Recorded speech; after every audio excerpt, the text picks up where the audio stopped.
presente informe les presentamos un extracto de los artículos publicados en la revista número 16 de Patrimonio de la Dirección de Cultura de Cusco. Dicha publicación está dedicada al Señor de los Temblores. Así, inicialmente, el músico Samuel Castro nos habla acerca del Lunes Santo y los himnos católicos andinos. El origen en realidad tenemos que remontarnos a que cuando vienen los evangelistas, los evangelizadores, y como decía Oré, también los lenguaraces, que eran religiosos que dominaban muchos idiomas, ellos al hacer su labor evangelizadora no pudieron tener una recepción en el público, en el grueso del público, para poder realizar a través de los cantos, porque era el medio más fácil de poder evangelizar. Entonces, ¿qué es lo que hicieron? Lo que hicieron es adaptar a la música existente, de la música de la cultura inca, melodías, a esa melodía, el texto, cambiándole el texto y el texto mismo de las canciones. En el mismo sentido, el director de la Orquesta Sinfónica de Cusco, el maestro Teo Tupayachi Calderón, nos habla acerca del origen de la música para la velada Altaitacha de los Temblores. La velada en sí es, como dice el antropólogo Pilco, es un acto ritual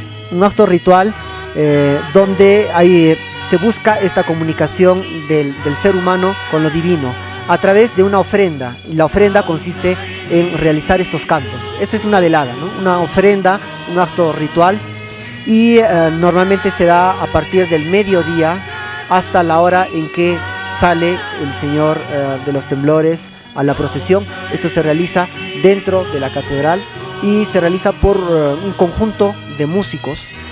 Los músicos normalmente están compuestos por lo que llamaríamos el orquestín cusqueño, o sea, el pampapiano, que es un pequeño armonio, un órgano de fuelles impulsados por pedales, el pampapiano, los violines, el arpa y las quenas, no las quenas actuales, sino las quenas pentatónicas con bisel cuadrado, que normalmente están hechos de algún metal, alguna aleación de metal. El antropólogo cusqueño Rosano Calvo nos cuenta acerca de la historia sobre la advocación al Señor de los Temblores.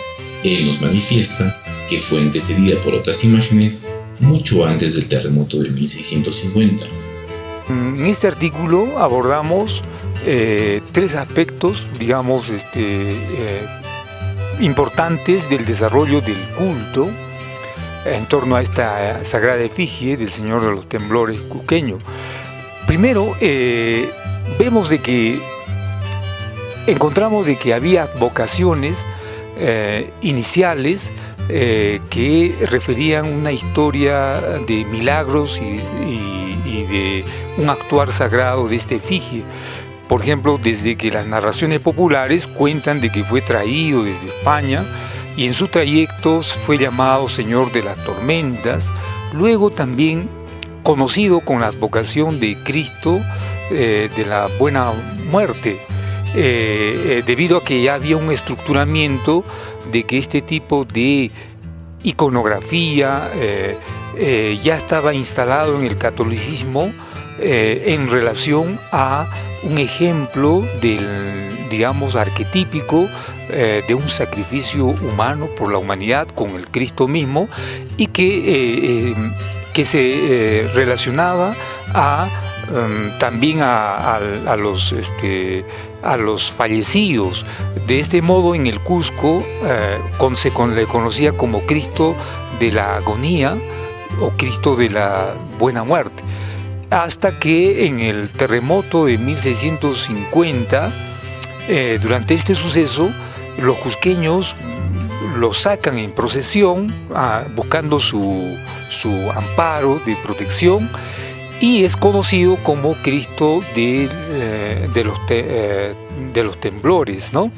Luego, relacionado también a este periodo inicial, incluso antes de su institucionalización como culto, está la factura local.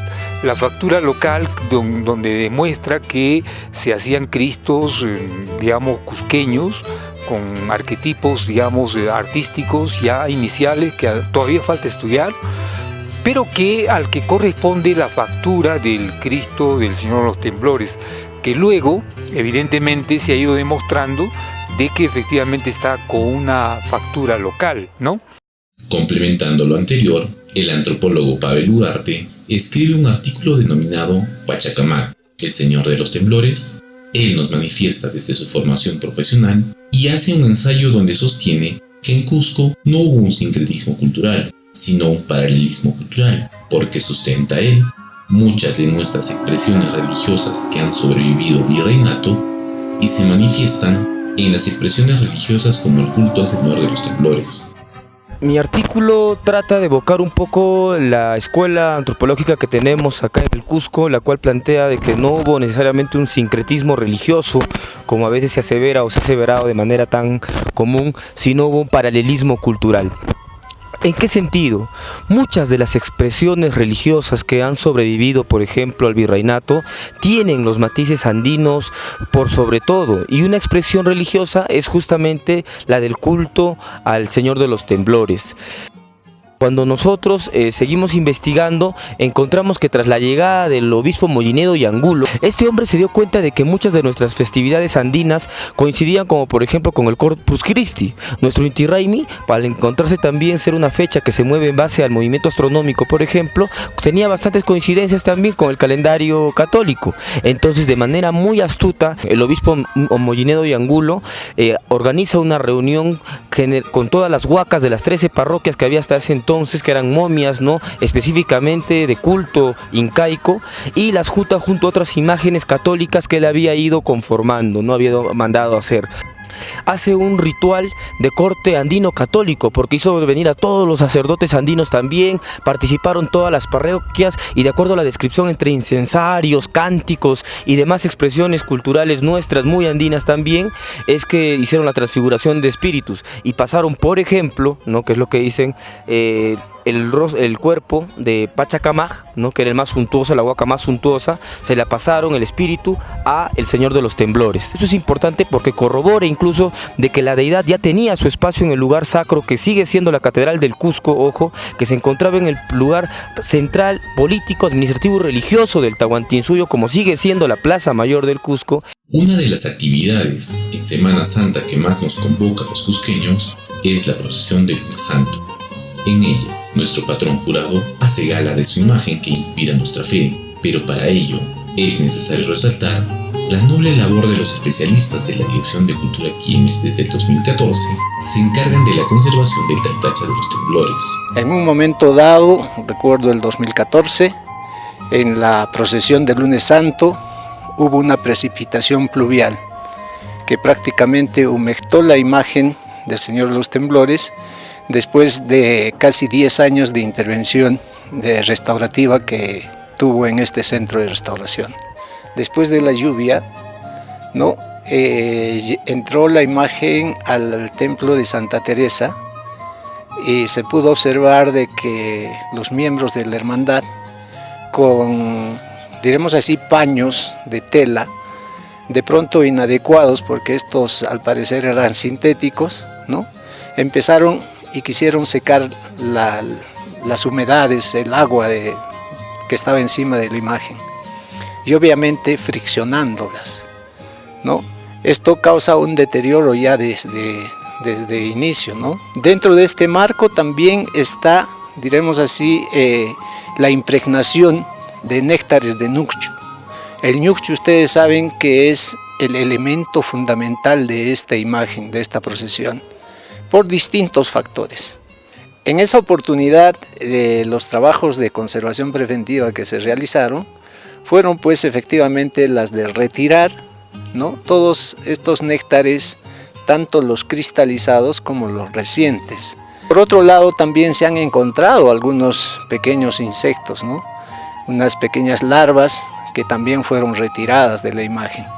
Obviamente, todos estos elementos son prácticamente la compañía de las flores de ñuqchu, que son elementos naturales, que definitivamente pues no siempre es saludable.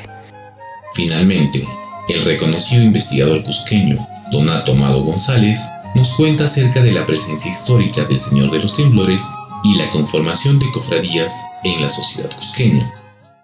En el año 1536, en el momento del Gran Cerco, aparecen dos patrones jurados de la ciudad del Cusco, el apóstol Santiago y la Virgen de la Descensión o la Virgen de Asunción, ¿no? ¿Por qué? Porque estos dos imágenes, estos dos santos y Santa Milagroso, a los españoles prácticamente salvó de haberse exterminado en la ciudad del Cusco, como consecuencia del gran cerco que dirigió Manco Inca, ¿no? En el año 1610, los descendientes incas, a petición de los descendientes incas, se instaura un tercer patrón jurado del Cusco. Nos estamos refiriendo a la beatificación de San Ignacio de Loyola, que es jesuita. Este señor, este santo, es declarado como patrón jurado del Cusco a petición del cabildo de los descendientes del Cusco.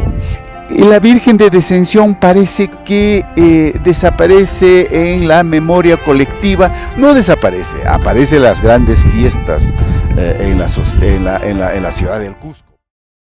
De esta manera, con el presente informe, compartimos un pequeño extracto de los ensayos publicados en esta edición dedicada al Señor de los Temblores, que tienen el propósito de contribuir con esta maravillosa expresión de culto que trasciende lo estrictamente religioso, para sentarse en los predios de la identidad y la historia. La Dirección Desconcentrada de Cultura de Cusco expresa su pleno convencimiento que esta revista es un punto de referencia en la larga y profunda historia que rodea al Taitacha de los Temblores, patrón jurado del Cusco, síntesis de un sentimiento colectivo, amalgama de afectos del pueblo cusqueño.